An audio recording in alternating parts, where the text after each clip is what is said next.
thank you all for coming and staying around for the last bit of the workshop. I hope you enjoyed it all. I was recently recognized for some work I did several years back in circuit complexity, and today I want to talk about how I ended up studying circuit complexity in the first place. And so it was a fairly roundabout approach. It's kind of a story, and I hope you like the story. I hope it's entertaining. I think I would have liked to have seen a talk like this when I was a graduate student, so I hope you find it useful. But first things first, I want to, it's a happy birthday. See, so now you can take as many pictures of me with that enormous camera as you want. So then we can mutually embarrass each other. Okay, great. Happy birthday, buddy. All right. So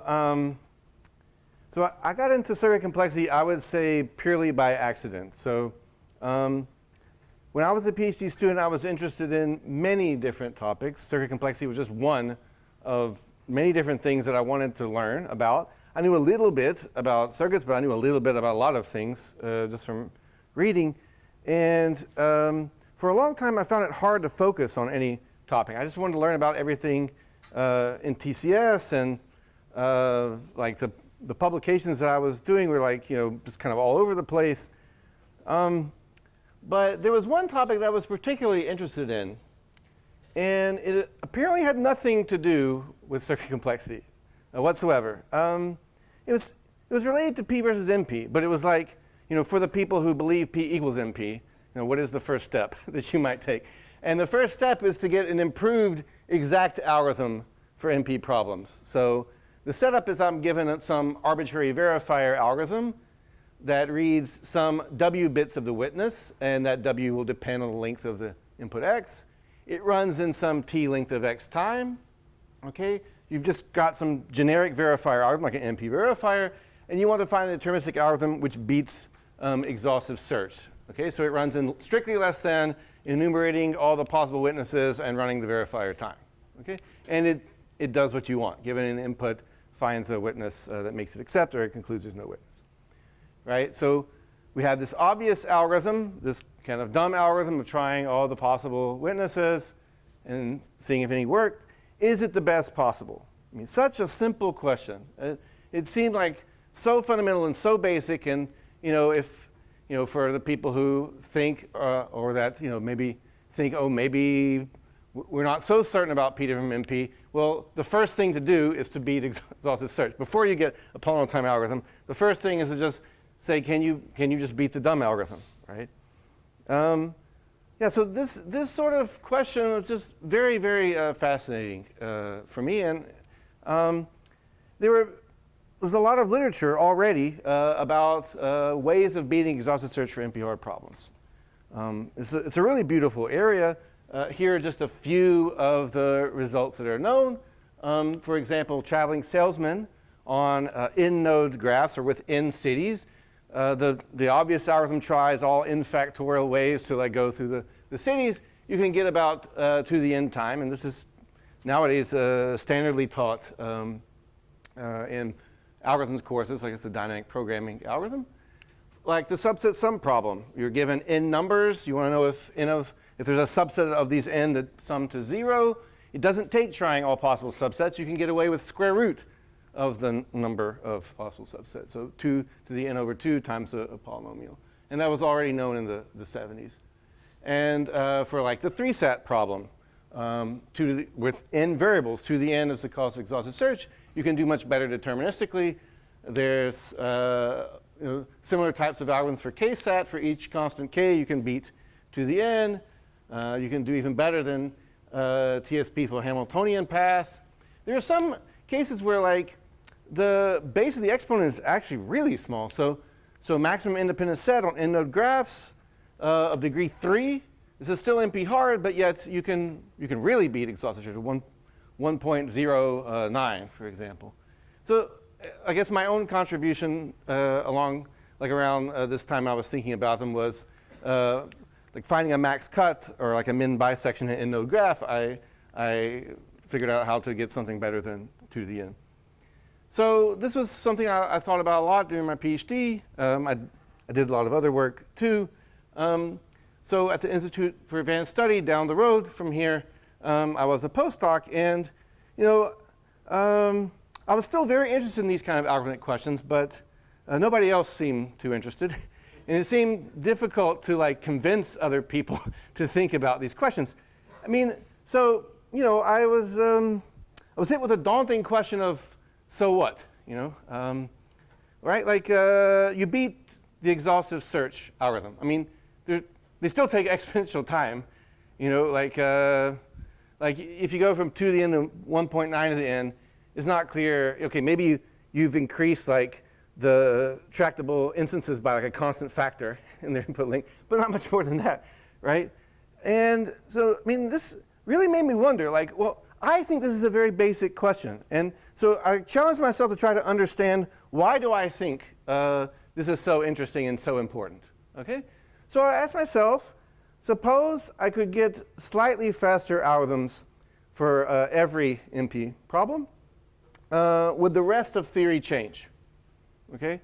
Suppose like I just went through systematically all the results I knew in TCS and assumed I can solve NP problems slightly faster than exhaustive search. Would there be any further consequences? Okay? Okay, more precisely, could it resolve a problem that another community cared about? Something that didn't have anything to do with whatever tricks are going on in these algorithms.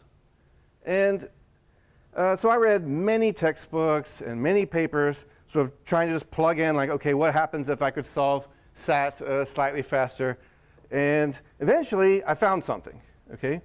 But even after I found something, it took me a while to understand, like, how to use what I found, okay?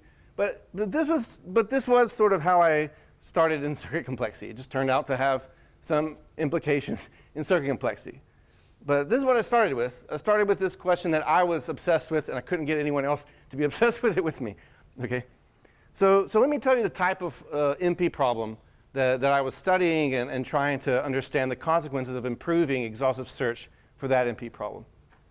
Okay, is it clear so far? Let me know if there are any questions. Okay, it's like a sort of genre of problems, I guess. Generalized circuit satisfiability. So you have some class of Boolean circuits. You could have like Boolean formulas, like fan-in 2 circuits with like XORs and ANDs and OR gates. You could have 3 CNFs, conjunctive normal form of width 3, like in 3-SAT.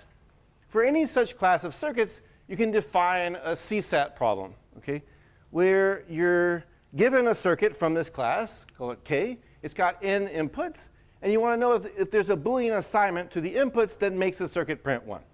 Okay?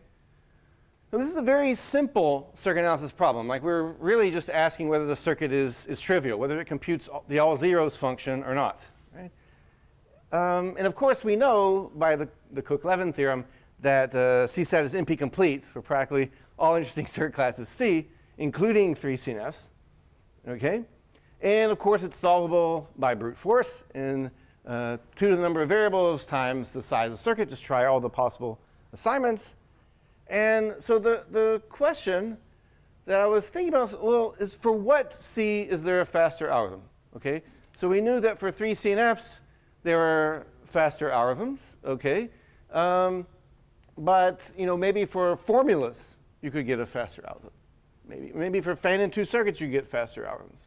Like, is there some dividing line between the circuits that we can improve over to the n and the ones that we can't? All right? But maybe more pointedly, the question I was asking myself is, well, I mean, if I'm able to solve the satisfiability problem for some class of circuits, does that affect the computational power of those circuits? Because those circuits can also implement functions themselves. Right? They can implement functions from n bits to a bit. So if I'm able to solve the SAT problem faster, does that give me any consequences for like what can be efficiently computed by these circuits? Okay? I mean, maybe it's a sort of strange question, but like this is the starting point of trying to understand how algorithms, like interesting, non-trivial algorithms, can imply limitations, can imply lower bounds. All right? So, but in order to sort of understand this kind of question, I need to tell you something about circuit complexity, and I don't want to assume too very much. So let me just briefly review circuit complexity. So this will be brief and high level, but so for those of you familiar with the subject, hopefully give you some grounding or some reminder of the relevant parts. Okay, so we normally have these two models of computation, right? The algorithm model, which has it's a fixed code. It takes in arbitrarily long inputs and solves the decision problem, right? So this is computing some function from arbitrary bit strings to a bit. And in the circuit model, we have a fixed circuit sort of laid down in front of us with ANDs and ORs and XOR gates. And it's got a fixed input length. And so it's always computing some function from some fixed number of bits to a bit, right? And so the way we sort of think about circuits computing decision problems is in a very natural way. So to compute a decision problem with circuits, we define a circuit family. Okay, and the idea is you just give me a separate circuit for every single input length. Okay, so for each n, I have a circuit C sub n, which is going to be run on all inputs of length n. Okay, and so the idea is when an input comes in, I measure its input length. Let's say it's n, and I feed it to C sub n, and I give whatever answer C sub n gives. All right? All right? But the interesting thing here is that it's sort of an infinite computational model. Like for any input, there's only a finite number of bits of the description that matter, like whatever the C sub n is. Nevertheless, to describe the entire algorithm requires infinitely many bits. You know, at least 1 bit, say, for each of these circuits in general. So a circuit family can be viewed as some kind of program with an infinite length description. Okay? And so the notion of efficient computation here for circuit families is given by this class p-poly. Okay? So these are the decision problems. So they take arbitrary bit strings and output a bit. And they're the ones computable by a circuit family, C sub n, one circuit for each input length, where there's a universal constant C, so that for every n, the size of C sub n is at most C times n to the C. So in other words, the size is bounded from above by a polynomial. Okay? So each circuit is small relative to the number of inputs. So how many people are familiar with these notions? Most everybody. Okay, great. Okay, that's fine. So are there any questions? Okay, all right. Okay, it'll get to interesting stuff soon. Don't worry. So, so like the big conjecture is that MP is not in p-poly. Okay, that even like if I give you a separate circuit for each input length, you still can't solve, for example, the SAT problem. And so why study this model? Well, there's at least 2 sort of different motivations that I can tell you here for why circuit complexity, why I think about this. So one motivation, which is fairly compelling, is that if you can prove limitations on circuit families, so what circuit families can do, this is a step towards non-asymptotic complexity theory. Okay? Because when I give you a circuit family, I'm explicitly telling you for each input length, so the amount of computation that you're allowed to use. And this computation, like I could have taken forever to prepare this. Like I don't put any time bound on how long it might take me to prepare C sub n. So for example, let's suppose I'm trying to show that any computer solving most instances of some 1,000-bit problem needs at least 10 to the 80 bits to be described. Okay? Why 10 to the 80? Well, the universe, according to the Bekenstein bound, it stores less than 10 to the 80 bits. So like this is some sort of, if you can prove such a statement, you could say that, look, any computer solving instance of this problem, like on even sort of reasonable size instances, literally can't fit in the known universe. Okay? So this is like some very sort of strong statement about, like a physical statement about computing. And you can get this if you study the trade-off between the size of the computation and the input length, right? The input length versus the size. Okay? If you just say, like, if you prove p from MP, you prove exponential time lower bound, that will not get you something like this. Right? Because the description you're only ruling out constant length descriptions, like when you talk about like exponential time algorithms, right? And such results are known, but for problems in exponential space, okay. Yeah, actually now maybe I guess we could get sigma 2x time. Like you could probably like prove some concrete thing here, right? Okay.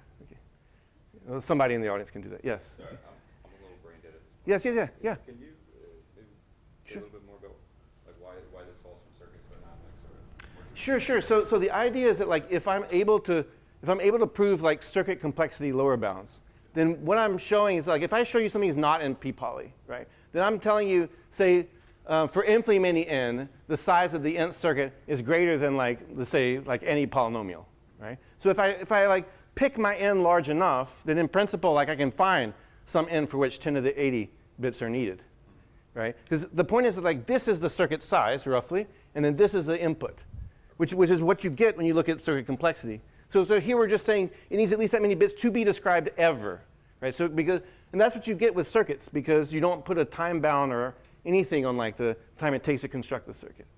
Yeah. Does that make sense? Yeah. Yeah.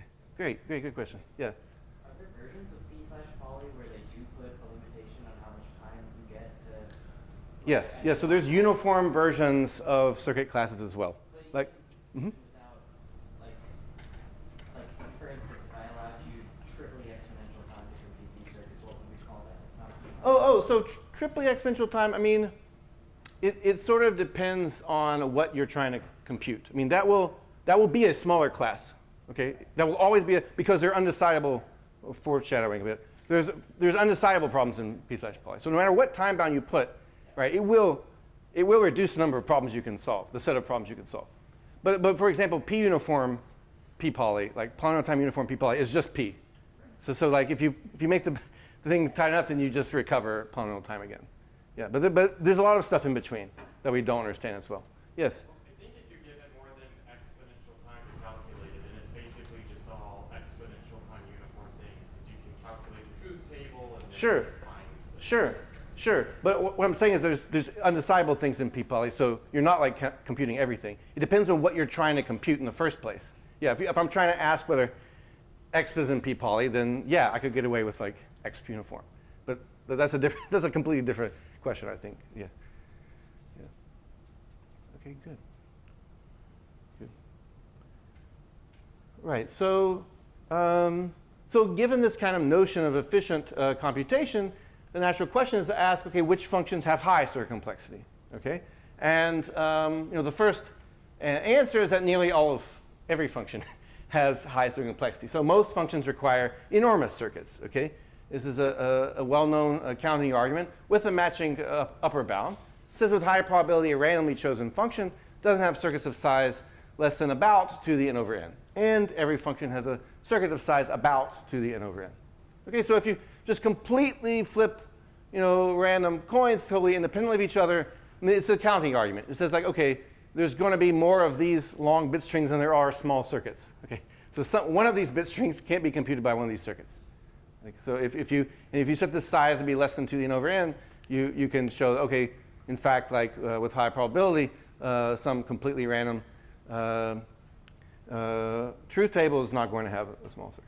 Okay, all right. So with randomness you can construct high circuit complexity, but we like to identify, problems that we care about, not necessarily completely random things like the SAT problem or some problem you'd like to solve in practice. So one of the major open questions that people study in circuit complexity is which natural functions exhibit this exponential behavior. And usually by natural we mean that it lies in some uniform complexity class, some complexity class defined by an algorithm, like exponential time. Right? These are defined by exponential time algorithms. Okay, so this is one of the major questions that people look at, and one motivation for looking at functions and trying to find which functions have high circuit complexity is that this well-known connection between circuit lower bounds and de-randomization. So I assume that Roy discussed this and much more. Yeah. I mean, he would. Yeah. Okay. So yeah, if there's a function computable in 2 to the order n time, doesn't have circuits of size at most 2 to the epsilon n for some some epsilon greater than 0, if that holds for all but finitely many n, so this is some circuit lower bound for a function in exponential time, then randomized time equals deterministic time up to polynomial factors. Okay? And there are many, many other results in this direction. This is just sort of one of the most celebrated of them. Okay? And the idea, just high level, but you already learned much more from Roy, is that if F looks random to all circuits, then F can be used to construct some pseudo-random generator that you can use to replace true randomness in efficient computation. Okay? So this sort of circuit lower bound hypothesis is widely believed, at least if you didn't take my complexity class last semester. And so this sort of thing of like de-randomization is yet another motivation to prove circuit lower bounds. In fact, the connections go in both ways between de-randomization and circuit lower bounds.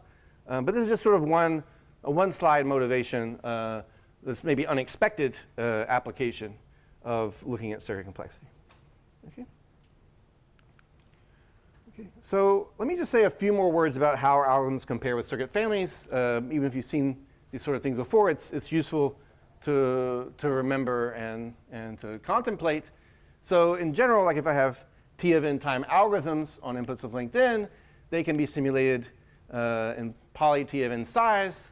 Okay? Even if I toss random coins and I have some randomized algorithms, I can still simulate them in p poly if they're polynomial time. So and this is the usual statement that BBP is in p poly.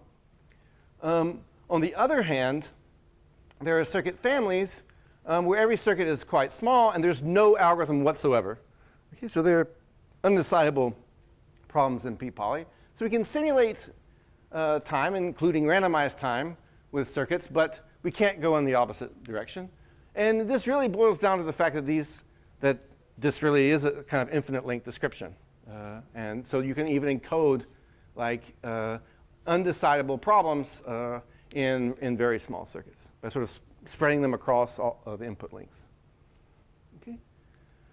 But there's still a lot of things we just don't know about the power of circuit families. So for example, it is open whether exponential time can be solved with quadratic size circuit families. Or even, I guess if I put maybe 10n size over whatever basis you want, with 2 to the n time, this would still be open. So like proving that exponential time is not in p poly is open. It's a bit crazy. Like if you think about the time hierarchy theorem that says, if I look at time bounds even slightly smaller than exponential time, there's problems in exponential time that can be solved with slightly faster running times. But here I'm like asking, like, okay, suppose I take a 2 to the n time computation, and somehow because I give you a separate circuit for each input length, it becomes a polynomial time computation, just by virtue of getting a separate computer for each input length. This seems kind of wild and crazy. On the other hand, because it's this sort of infinite computational model, it's extremely difficult to get a handle on. Almost every theorem from computability theory just breaks with circuit descriptions, because somehow like the fact that algorithms have finite descriptions is crucial to like most of the results in computability theory. And even the question of whether non-deterministic exponential time, where I have 2 to the n length witnesses verifiable in 2 to the n time, whether that's in p poly, this is still an open problem. But what I found was some kind of way of looking at this question in an algorithmic point of view. So of finding ways like, actually, if you get faster algorithms for certain problems, even slightly faster, then you can make headway on these long-standing, maybe embarrassing open problems. Okay? And yeah, this is even more embarrassing in contrast with the conjecture that NP is not in p poly, yet we don't know whether NX is in p poly or not. Oof. Right. So how can we use algorithms for analyzing circuits in order to prove circuit complexity lower bounds? Like, so how could we use some CSAT algorithm to say something interesting about computing with C circuits? Okay? So some clues were provided to us many years ago in the original paper of Karp and Lipton, which defined complexity classes with advice. And they attribute this theorem to Albert Meyer. Okay? So informally, they say, suppose there are extremely efficient circuit analysis algorithms, like polynomial time algorithms for circuit analysis. Then there are problems in exp that require maximum circuit complexity. Okay, so then you can resolve whether that exp is not NP poly. Okay, so formally they show that if P equals NP, so circuit sat is in P and all your other favorite NP complete problems are in P, then you get an extremely strong, like the strongest possible lower bound on exp. Okay, so basically maximum circuit complexity, like a random function would have. Okay. So this is an interesting implication. I mean, it says something about how algorithms can, like just some statement about uniform algorithms can imply some statement about non-uniform, like these algorithms, these circuit complexity statements. So it's an interesting implication from that point of view, but it's got a huge problem. We don't believe the hypothesis is true, and we believe the consequence is true. Okay, so. So in that case, it's like the worst of possible implications. So like it's saying if pigs can fly, right, then pigs can oink. So yeah, it's a little unsatisfying from that point of view. So we'd like to relax the hypothesis, right? Somehow, relax it, far weaker than P equals NP, and then still get some kind of circuit complexity implication out the other end. Okay, so that's what we'd like to do. So this is one of the theorems that I was studying when I was asking myself, okay, suppose like you can solve every NP complete problem slightly faster. Suppose instead of P equals NP, NP is just slightly faster in brute force. What can happen? Like, do you get any interesting consequences for circuit complexity there? All right. Okay. So in a paper in Stock 2010, I did show, like in a systematic way, how slightly faster algorithms for solving circuit satisfiability can imply circuit complexity lower bound, so limitations on circuit complexity. Okay? So this is like sort of the first headway into these really annoying, long-standing circuit lower bound problems. Okay? So for example, I showed that if you get a deterministic algorithm for circuit sat that runs in, say, 2 to the n over n to the 10 time, here 10 is sufficiently large constant, on all circuits with n inputs into the k gates. So this holds for every constant k. For every constant k, there's an algorithm which runs in this much time for a circuit sat with these parameters. So here, look, I'm not even looking for 1.9 to the n. I'm not looking for 1.8 to the n, 1.09 to the n. I'm looking for 2 to the n divided by a polynomial. Okay, so this is like well, actually, brute force would be 2 to the n times n to the k, roughly. So I'm dividing by like this n to the k, and then a little bit extra, okay, just for good measure. But the point is that like I'm not really, getting a substantial improvement over exhaustive search. It looks like I'm just dividing by a polynomial, right? So already this would imply that nx is not in p-poly, and this already, I should state, is enough to get non-trivial, interesting derandomizations. Okay, let me just leave it at that. Like it already implies some cool derandomizations in itself. But moreover, there was a generic theorem which says, so if I have circuit sat here, I get circuit lower bounds. If I change the class here from circuits, I will get lower bounds for that class. So for formulas, let's say you think, formulas are these tree-like things you learned about. Well, maybe they have more structure, and you can solve them slightly faster. Well, if you can do that, you would get that nx is not in so-called NC1. Okay, that means Nix class 1, but better to say polynomial size formulas. So nx doesn't have polynomial size formula families. Okay? And for classes C that have just a few closure properties, which I won't mention here, you get a C-set algorithm for them, you will get that nx doesn't have polynomial size C circuits. So C, you can think of some restriction on arbitrary polynomial size circuits. Okay? Just some generic connection between solving sat faster and lower bounds for that class. Right? But another thing I want to mention, which is actually really striking and still hasn't been, I think, exploited in full, is that I don't have to solve an NP complete problem in order to get circuit lower bounds. I just have to do a derandomization problem. I just have to solve a derandomization problem, one that people already believe can be solved anyway. So there's this problem, gap C-sat. So in this problem, I'm given a circuit, and it's like standard kind of RP derandomization problem. I give you a circuit. I promise you it's either completely unsatisfiable or at least half of its assignments are satisfying. Okay, it's either completely unsatisfiable or at least half its assignments are satisfying. Okay, this is easily solved with randomness. You can distinguish between the two gaps with high probability by just sampling inputs, and if they're all unsat, you just conclude, oh, it's probably unsat. But if you see even one satisfying assignment, you conclude, oh, it must be in the at least 1/2 satisfying case. So you can solve this in polynomial time with randomness to distinguish between the two gaps with high probability. And I'm just asking you to do something slightly better than exhaustive search over all the possible assignments. Okay? If you can do that, we would still get lower bounds against NX. Okay? Yes? So you are assuming CSAT is in order 2 power n by n power 10 and you get lower bounds against C. Yeah. Now, if you replace C by a weaker class, now you are assuming something weaker and you are getting a stronger result. Isn't that counterintuitive?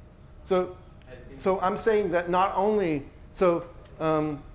if you had a CSAT algorithm, you would certainly have a gap CSAT algorithm. So I'm saying like an even weaker hypothesis will suffice. No, I'm not talking about that. For Okay. example, in the first 2 points, from Yes. a formula set upper bound, you Yeah. are getting lower bounds against polynomial size formulas. Yeah? Now, formula is a special class of set. Yes. we are So this is a weaker hypothesis than this one. Oh. And this is a weaker lower bound than this one. Yeah? Yeah? Okay, great. But then it's important to think about it though. Yeah, these, like they're getting weaker and the lower bounds are getting weaker. Yeah. It should track, yeah? So, yeah. We get some like randomized lower bounds from the fact that gaps CSAT can resolve randomness. Unfortunately, no, not really. Yeah. So somehow, I mean, there are other things, like you can get away with things which are not quite deterministic, but putting randomized algorithm here, the only way we know how to get consequences is to assume a much faster running time. And Ligia and Roy could tell you about that. But yeah, unfortunately, like with randomized algorithms, we still don't know very nice connections between algorithms and lower bounds. Yeah. So it's this sort of connection. Ooh, the green is a little intense. So with this kind of connection for particular classes C, we're able to get concrete lower bounds, which I'll tell you about later. Okay. So let me just say something about why on earth would such a connection be true. So this before, I mean, there's a formal reason, and then there's like informal intuitive reasons. So I'll tell you the informal intuitive reasons sort of first, okay? And maybe at the end I'll like hint a little bit about the formal reasons. So, right, I mean, so like we want to say like if CSAT can be solved faster, then somehow NX doesn't have poly-size seizures. So I mean, first it's like, why would it even like make sense that this algorithm would imply such a lower bound?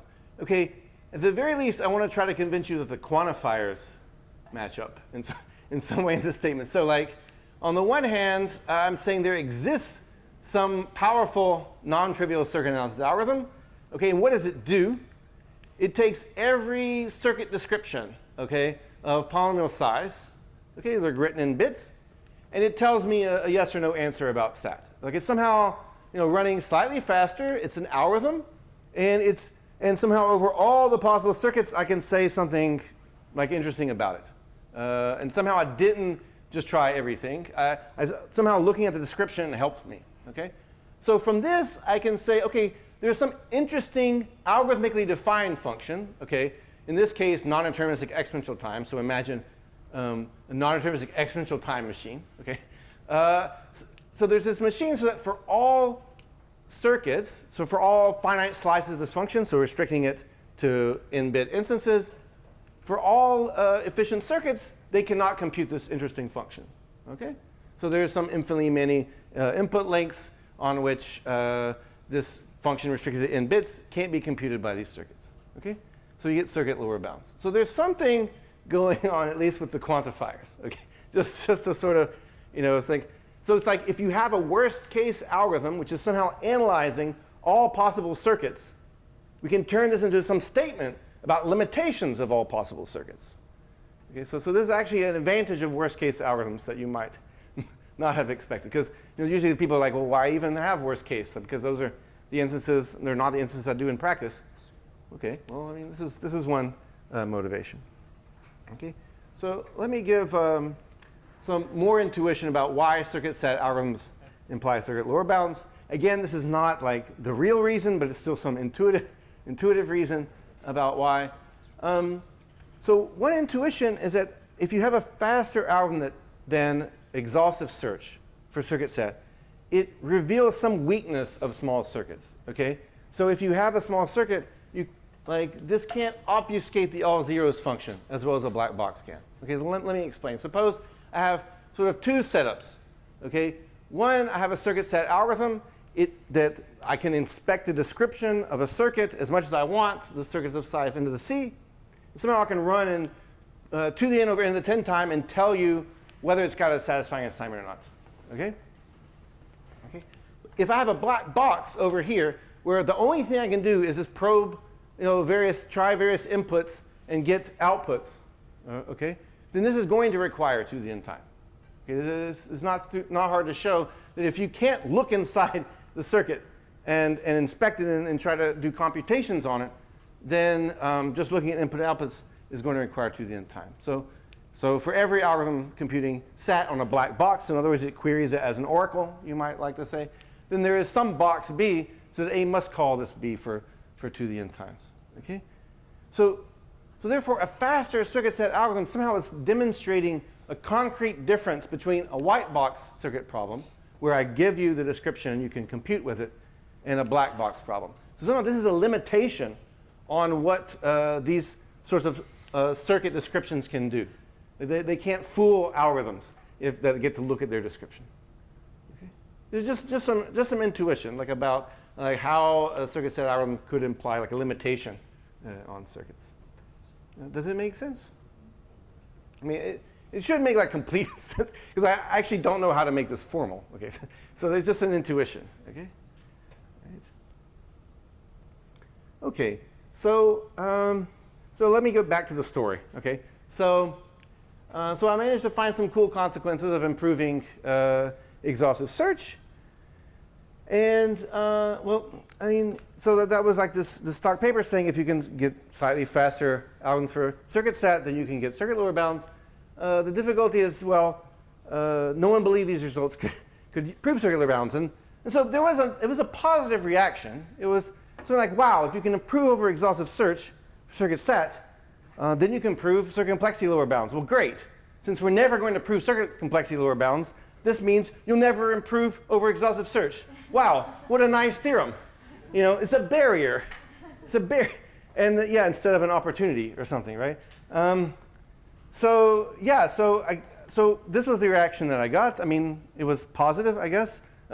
But they said nice theorem at least. So then I realized that if it was actually going to lead to anything, I would have to learn circuit complexity myself. So this is when I actually started learning low-depth circuit complexity and things like that. So learning about random restrictions and learning about probabilistic polynomials and things like this. So around 2010, some people might know that I have some thing with the strong exponential time hypothesis. And so I had yet another approach to trying to solve CNF satisfiability in faster than 2 to the n. So the strong exponential time hypothesis says you can't solve arbitrary CNF sat in, let's say, 1.9999 to the n time for some, for all strings of 9s. Okay, I don't believe that for particular reasons, which will be revealed, I guess, on the slide. So I had some approach to trying to solve this problem. Okay, and it was because I had been learning about circuit complexity. So I was just trying to apply circuit complexity to everything else I had known. Why not? So like the rough idea is I was trying to solve CNF sat by expressing some problem of multivariate polynomials, like Roswell and Smolinski. If you don't know about that, it doesn't matter. But the idea is that once you make it some polynomial problem, then you can start using things like fast Fourier transform, like fast matrix multiplication, things like this, and then try to, because there's all kinds of fast algorithms for algebraic problems. So once you make your problem algebraic, maybe you can get some improvement. Right? And I guess the thing is I utterly failed at this. I got CNF sat algorithms which are actually much worse than like, what was already known. So they were like, I don't know, 2 to the n divided by 2 to the square root of n or something like that. Like it's like really bad, okay? On the other hand, I realized this approach, it not only worked for CNF, but it worked for much more general expressions than CNF expressions. So I was thinking about it, and I realized that actually this shows that some weird class called ACC has a SAT algorithm that runs faster than exhaustive search. And then I was like, well, I mean, we don't even know whether NX is an ACC or not. So, but unfortunately, the thing I had proved in stock didn't just go through. But I just stayed up all night, and by the next day, I proved that actually it does imply the lower bound NX, not an ACC. Yeah. So I mean, I guess sometimes even if you fail, you can win. Okay. I don't know. I mean, I think this is mainly just like a matter of like opportunity. I guess I still don't know how to do this though. Okay. But I mean, not too bad a consolation prize, I suppose. Great. So let me tell you about this ACC thing. So an ACC circuit family, so it's a sort of subclass of p-poly. So it's like some restriction on polynomial size circuits. It's an infinite family of circuits. It has the property every C sub n takes n bits, outputs a bit. It has constant depth. So there's a fixed depth d, so that every C sub n has depth at most d. Okay? So it has unbounded Fanon, okay? And it has some constant depth. And the gates are of this, they look normal except for the end. Okay? So there's and of unbounded Fanon or of unbounded Fanon, knots. And this funny kind of mod m, so the m is something fixed. So you can think of d as 3 and m as 6. Okay, it's already interesting for those choices. So mod 6 takes some number of inputs, bits, and it outputs 1 if and only if the sum of those bits is divisible by 6. So you're just like doing some primitive divisibility. You're taking the sum of the bits and just checking divisibility by some fixed constant. Okay, right?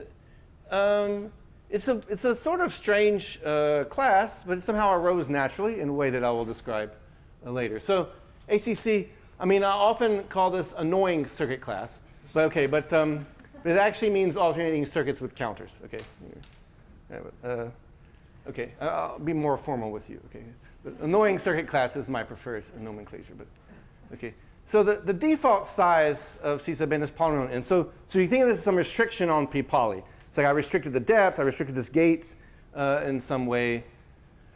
So, I mean, one strength of this is a non-uniform model of computation. You can still compute some undecidable languages in this thing. On the other hand, it seems very weak because it's constant depth. And like these things can be simulated by constant layer neural networks, aka TC0. Okay, so we think like not much stuff should be doable with constant layers, but what do we know? I mean, maybe there's some hot take or something about that. Okay. Whatever. So just like an example, here's like an example of such a circuit, depth 3 with mod 6 gates. So one thing I want to note is that these circuits already become very complicated for certain fixed DNMs. So it's open, still open, okay, whether every problem in exponential time has polynomial size mod 6 circuits of depth 3. So every gate is mod 6. Somehow, okay, the reason why 6 is difficult is that there's no finite field of order 6. Okay, that's the main reason. Because the lower bounds that we know, like somehow they go through finite fields, and 6 has some, problems. Okay, zero dividers. On the other hand, we do know that ACC has some surprising power that you don't get if like you had primes or even prime powers here.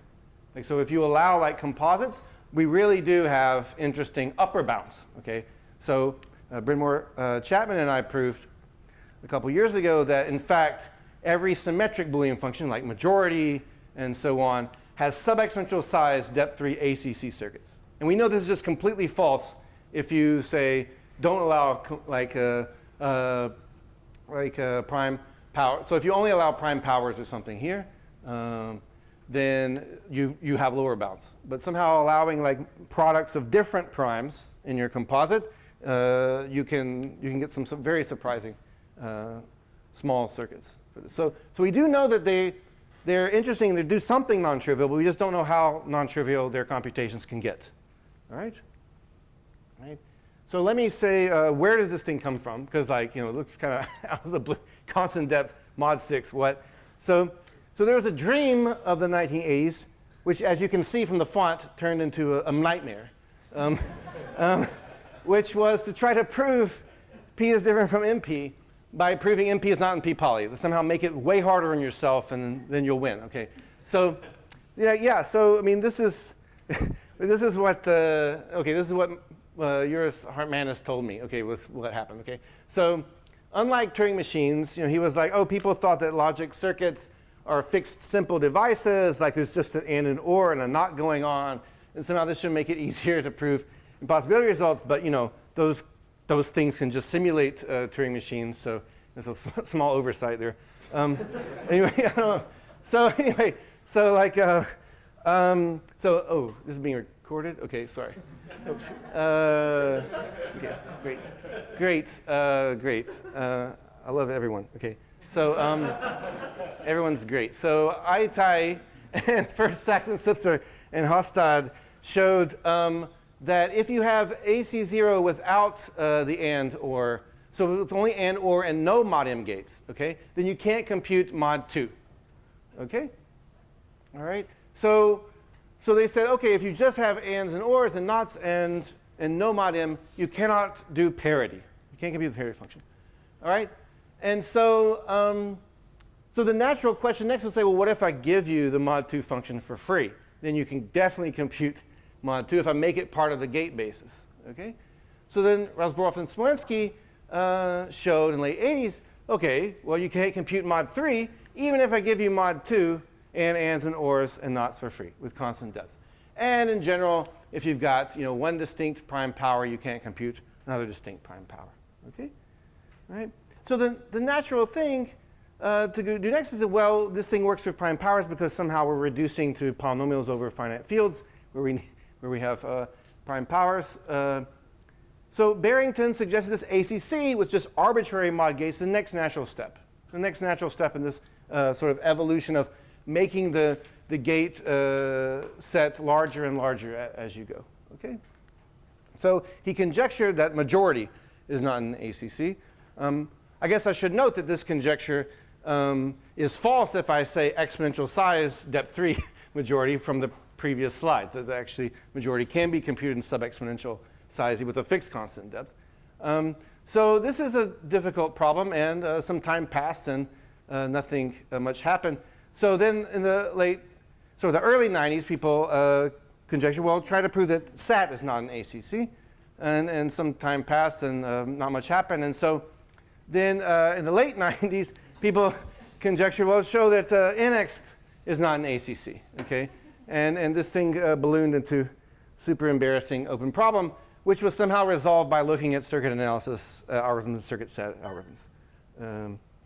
Okay, and to this day, it's still the only way we know how to prove lower bounds against ACC is somehow going through like a SAT algorithm for ACC or some kind of circuit analysis algorithm for ACC, which is still baffling to me. Like I feel like by now, like people would be doing something much better than what it. Okay. Anyway, so what are the lower bounds that we prove? So you can think of x to the NP as one class that's exponential time with the NP oracle. So you think of it like exponential time with an oracle for SAT. You get answers to SAT queries in one step. A non-intrinsic exponential time is in exp. So like the first theorem we showed is that there's a function in x to the NP so that for every depth and modulus m, there is some epsilon so that f doesn't have ACC circuits with mod m gates, depth d, and size 2 to the n of the epsilon. So exponential size, lower bounds for this ACC class, but we have to go to a function in x to the NP. Pretty big, pretty big. We'd like to make this exp or even like NP or something like that, but this is what we could prove. Okay, and we could go down to NX, but we would need to make the size of the circuits a bit smaller. So you can get quasi-polynomial lower bounds against NX. And so just to remark, so what was known before this? Well, it was known that exponential time with an NP to the NP oracle needs exponential size circuits. Okay, so But getting x to the MP non-ACC, this actually required some so-called non-relativizing techniques. So like there was like a barrier to showing there's such a thing. In fact, non-algebraizing, whatever that means. So somehow you needed to do something very interesting with ACC in order to go beyond this x to the MP thing. So Kanan had shown, for example, quasi-polynomial size lower bounds for nx to the MP, and only recently was it shown by some people in this audience, so Lee and Chen, Hirahara and Ren, that you can take this x to the sigma 2p, this x to the MP, and make it only nx to the MP, and show that it needs a maximum circuit complexity. Yeah, somehow it took a very, very long time to get there. Okay. All right. So, and in fact, later on, we were able to show lower bounds, for example, against non-deterministic quasi-polynomial time. So we can show that there are functions in quasi-MP that are not in polynomial size to ACC. Okay, and this has been extended. Oh, sorry. Yes. Can you go back 2 slides? 2 slides. Okay. Yeah. Okay. First of all, so ACC is all the mod gates, What do you mean by all the mod gates? like mod P for every P, or is it specifically 6? All right, I'll go back to the definition. Or just pick them? So you know the definition of AC0. Have you heard of this before?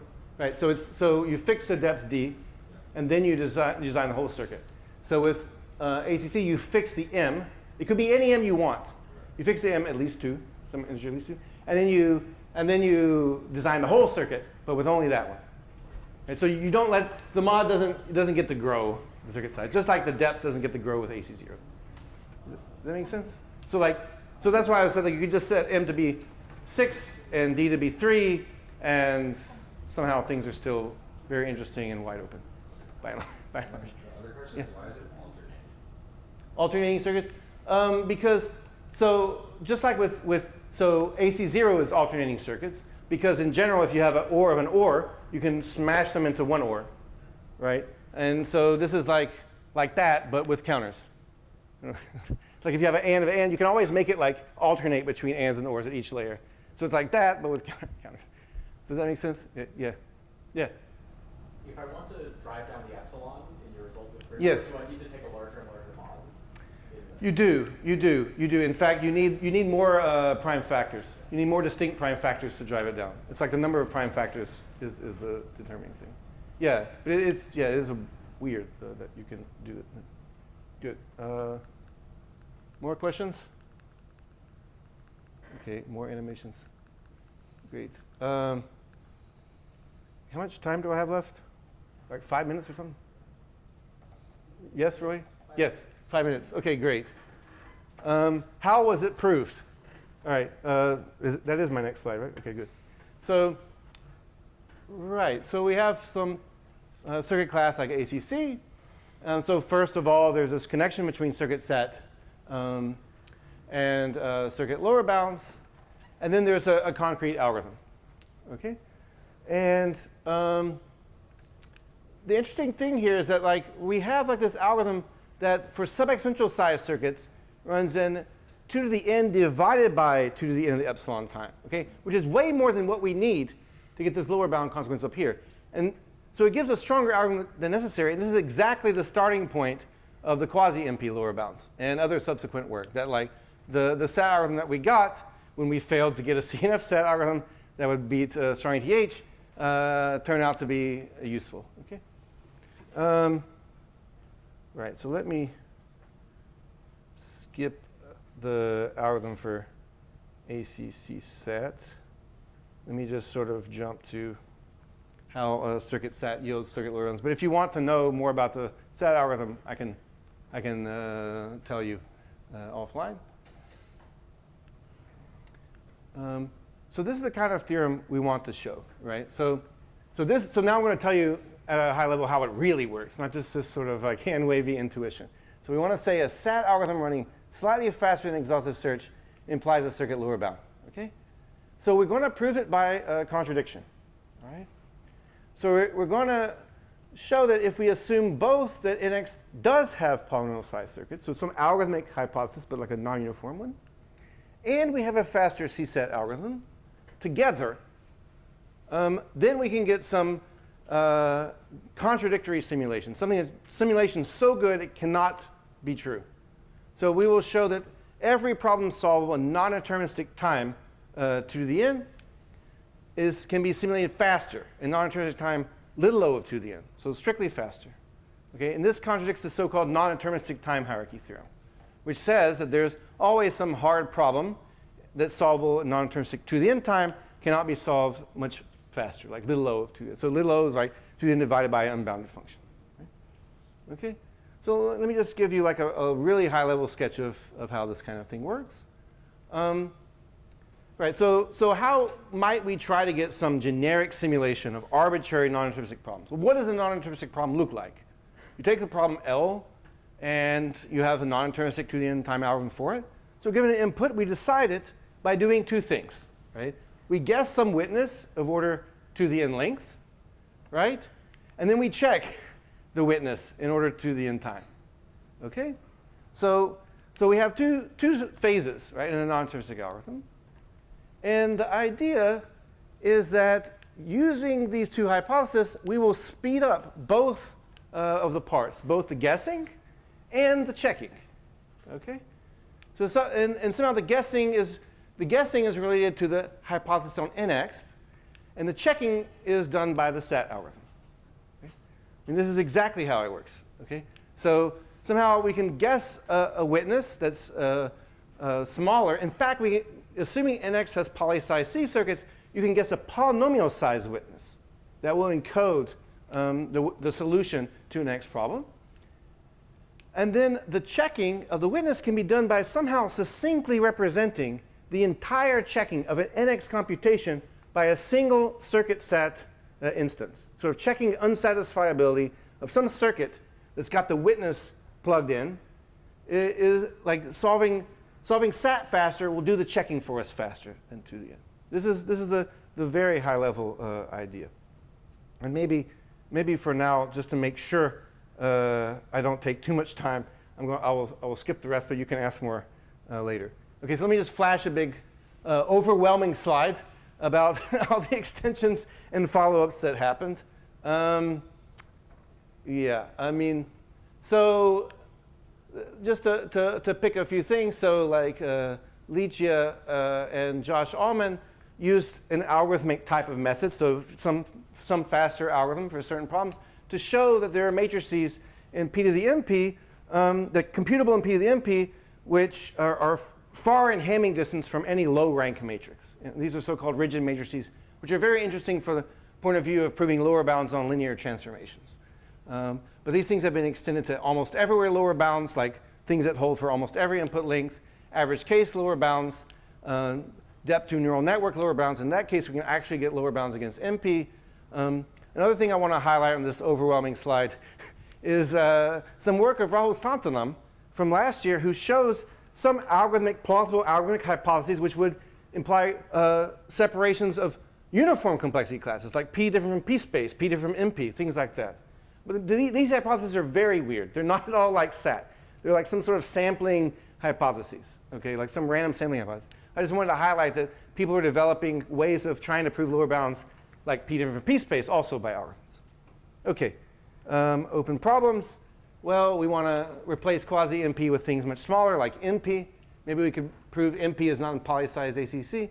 This is somehow going to require some approach that beyond like what we've been doing, I believe. Replace ACC with stronger circuits. People have been working for many years to prove, say, for depth 2 threshold circuits, thresholds of thresholds, you can extend these lower bounds. The current strongest is this thing. Yeah, so I mean, in general, like here's some example open problem. Suppose you have like Boolean formulas of size s. You want to know whether they can be evaluated on all n-variable assignments. So the natural algorithm would take 2 to the n times s. We want to get 2 to the n times poly n time, and it'd be something sub-exponential in s. Okay? If you can evaluate a Boolean formula faster than just trying all the assignments, but somehow by exploiting the tree structure, this would immediately imply breakthrough lower bounds for Boolean formulas. Okay, and also the proofs are extremely complicated. I didn't even get to allude to how complicated they are. And in general, yeah, more connection between algorithms and lower bounds would be very useful. I think this is a very useful approach to thinking about limitations. Okay, thank you.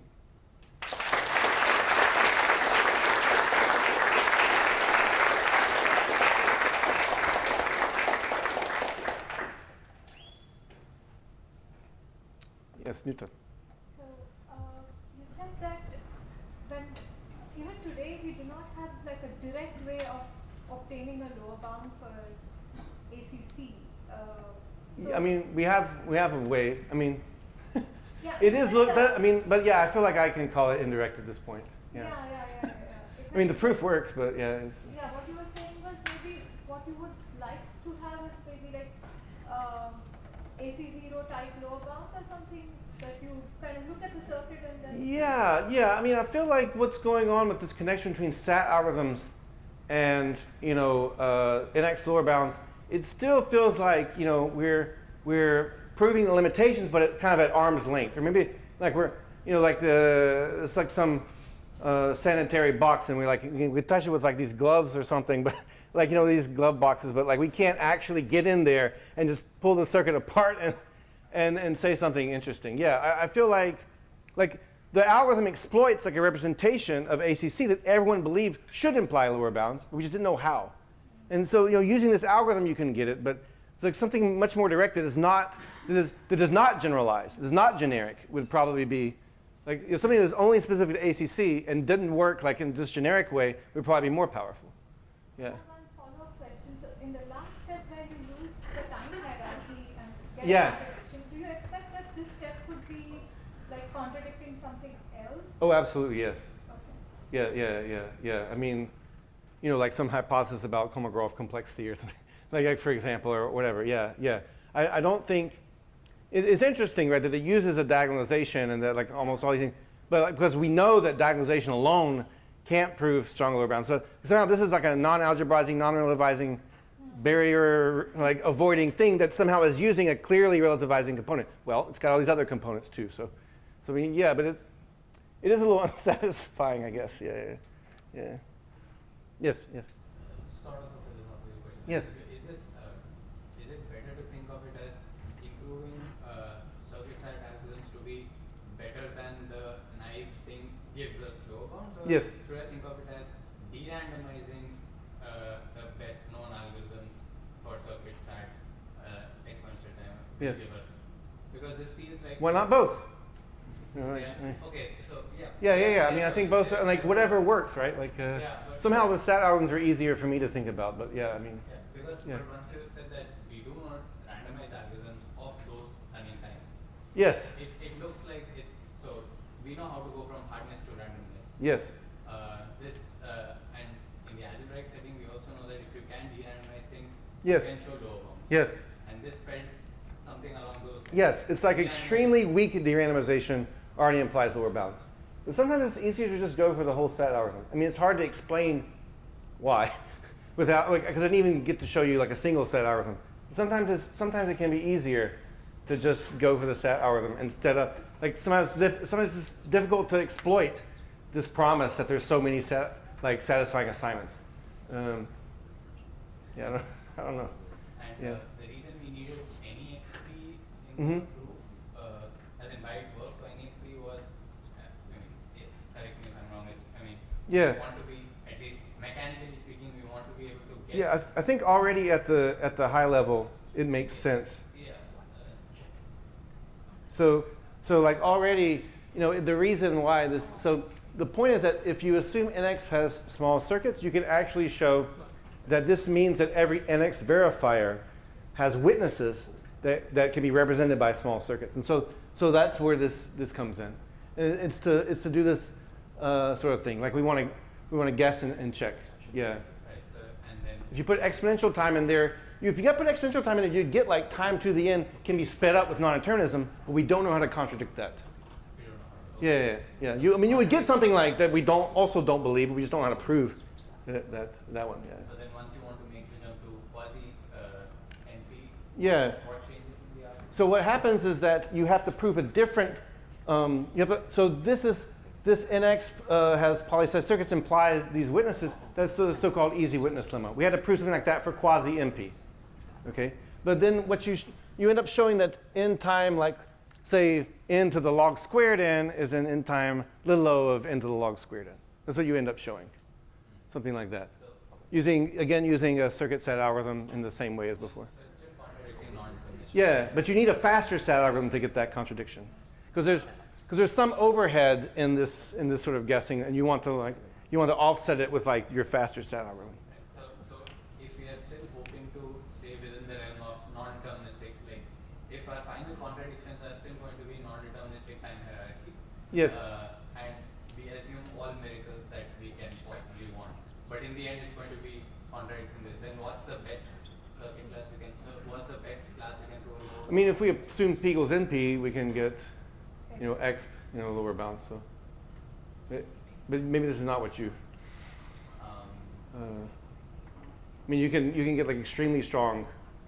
Like if you. Right, like if you assume like some extreme algorithmic hypothesis, you can get like exponential lower bounds for exponential time.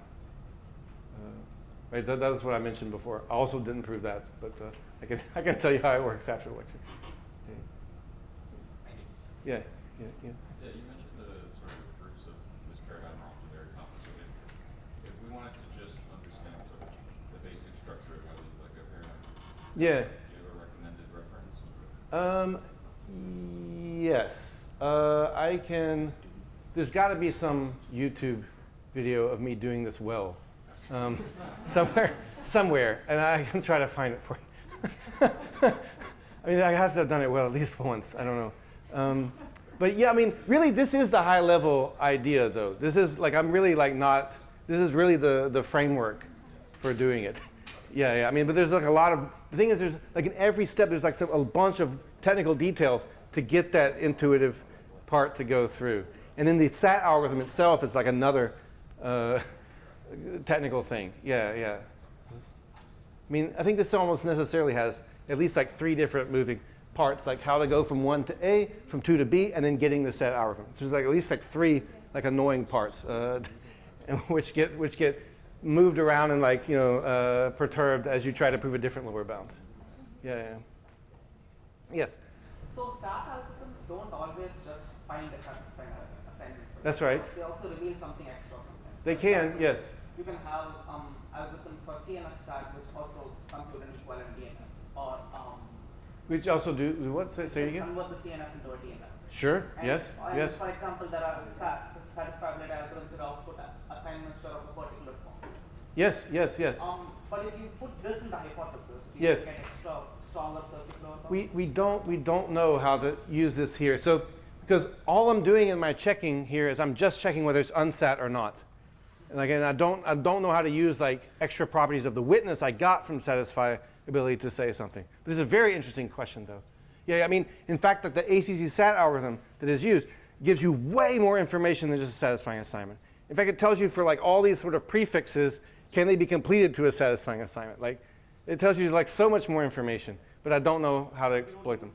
Yeah, but see, like something more specialized that was not so generic could possibly exploit this extra information and do it. But yeah, like at this high level, like the checking is just whether it's unset or not, and I don't know how to use like the satisfiability information to say something interesting. But it's a great question, though. I don't know.